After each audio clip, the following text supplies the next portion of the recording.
Sejarah keberadaan Taman Mayura berhubungan erat dengan sejarah keberadaan masyarakat atau komunitas Bali di Lombok. Taman ini sudah ada sejak kerajaan Singgasari atau Karangasem Sasak di Lombok pada awal abad ke-19. Ketika itu di Lombok masih terdapat kerajaan-kerajaan kecil seperti Mataram, Pagesangan, Pagutan, Sengkono, dan sebagainya.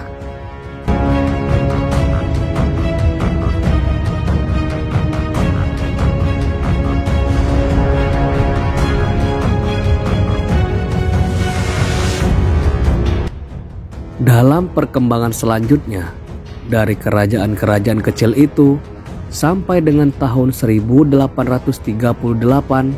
tinggal dua kerajaan saja, yaitu Kerajaan Singasari dan Mataram.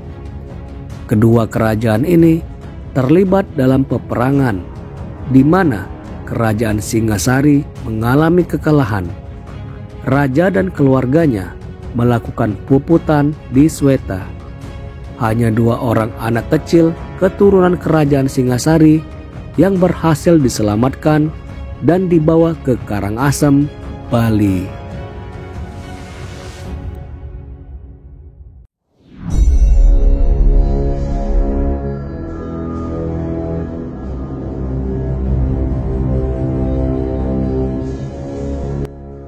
Kerajaan Mataram walaupun berada di pihak yang menang, namun rajanya tewas dalam peperangan itu. Sebagai pewaris tahta Kerajaan Mataram adalah anak Agung Gede Ngurah Karangasem atau putra mahkota, dan adiknya yang bernama Anak Agung Ngurah Ketut Karangasem. Pada tahun 1839, Kerajaan Singgasari berhasil ditumpas habis oleh Kerajaan Mataram.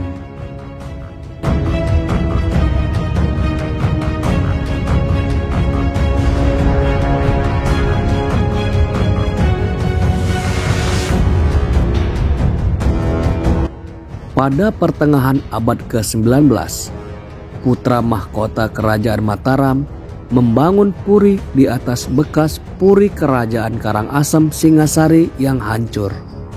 Pembangunannya selesai pada tahun 1866. Puri itu diberi nama Singasari atau Karangasem dan kemudian diganti menjadi Cakra Negara.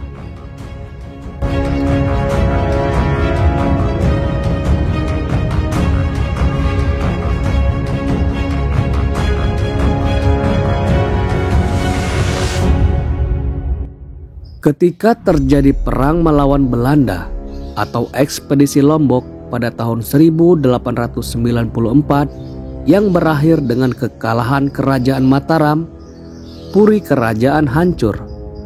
Peristiwa penting yang terjadi pada waktu itu adalah ditemukannya keropak atau naskah lontar Dasawarnana atau yang kemudian terkenal dengan Negara Kertagama. Brandes mengungkapkan bahwa naskah ini sebagai satu-satunya naskah yang berisi gambaran paling lengkap tentang Kerajaan Majapahit.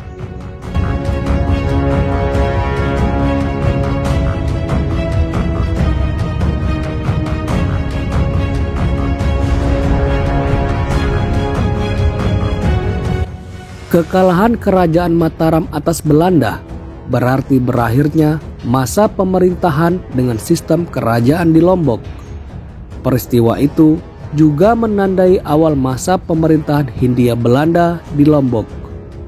Puri atau istana yang merupakan simbol atau lambang keberadaan suatu kerajaan itu hancur musnah.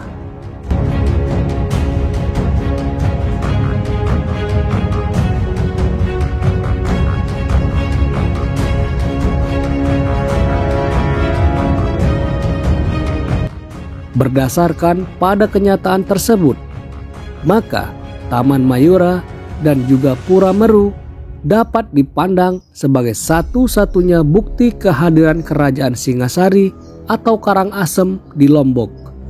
atau Kerajaan Mataram yang kemudian mengganti nama menjadi Cakranegara.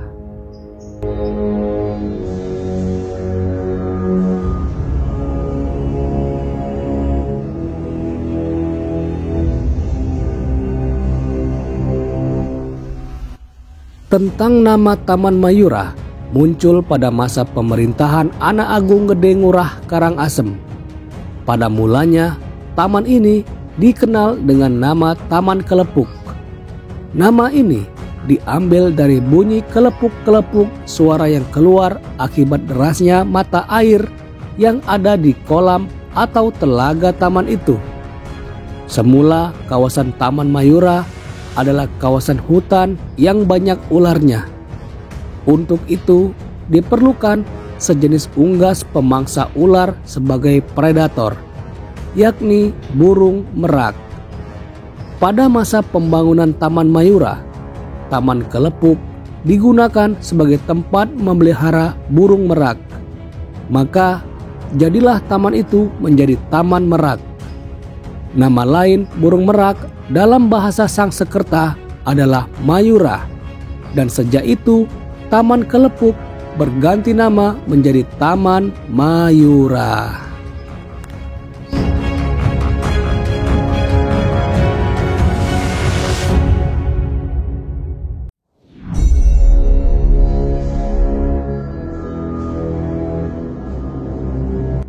Taman Mayura adalah taman yang dibangun oleh raja sebagai kelengkapan istana raja. Dengan demikian, taman ini berfungsi sebagai taman raja. Sebagai taman raja, di kompleks Taman Mayura ini juga terdapat rumah tempat tinggal raja, dalam arti ditempati oleh raja dan keluarganya bila sedang beristirahat di taman. Dari hal tersebut dapat diketahui bahwa di lokasi ini pernah terjadi aktivitas di masa lampau dan bukti-bukti tersebut dapat dilihat hingga saat ini.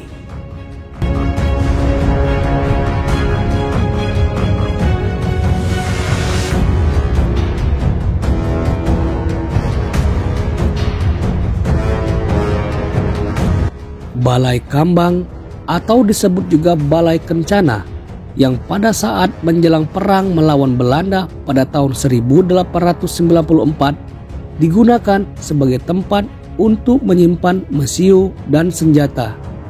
Selain itu, Balai Kambang pernah juga dipergunakan sebagai ruang sidang pengadilan.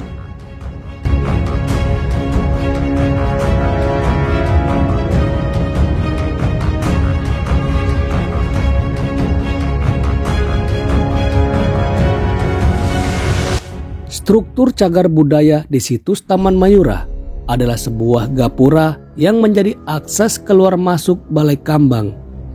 Gapura ini merupakan struktur yang terbuat dari bata, yang secara vertikal terbagi menjadi struktur kaki, badan, dan atap.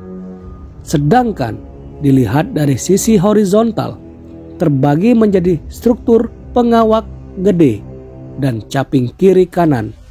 Berdirinya gapura ini bersamaan dengan pembuatan Balai Kambang.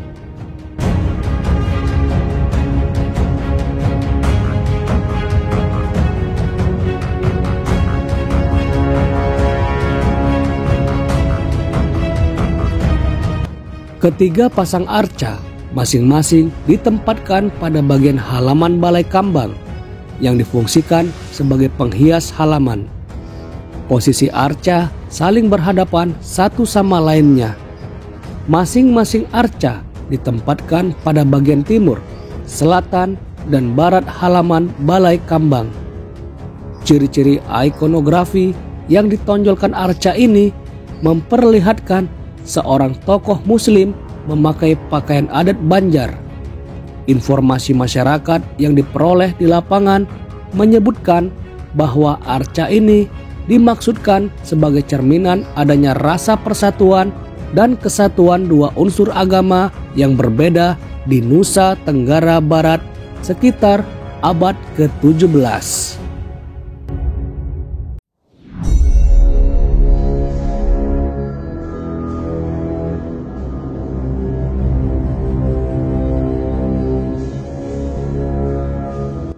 terdapat 2 pasang meriam di Taman Mayura.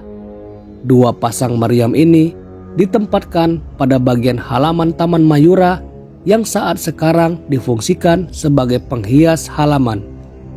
Adapun masing-masing meriam ditempatkan 1 pasang pada halaman pintu masuk bagian tengah dan 1 pasang pada bagian masuk menuju Balai Kambang. Bahan kedua pasang meriam ini memiliki perbedaan, di mana 1 pasang meriam terbuat dari bahan perunggu dan 1 pasang lagi terbuat dari bahan besi. Meriam yang ditempatkan pada bagian depan halaman pintu masuk Balai Kambang berukuran panjang 120 cm dengan diameter badan 16,5 cm dan diameter ujung laras 12 cm. Sedangkan meriam yang ditempatkan pada bagian tengah taman berukuran panjang 137 cm, diameter badan 26 cm dan diameter ujung laras sebesar 10 cm.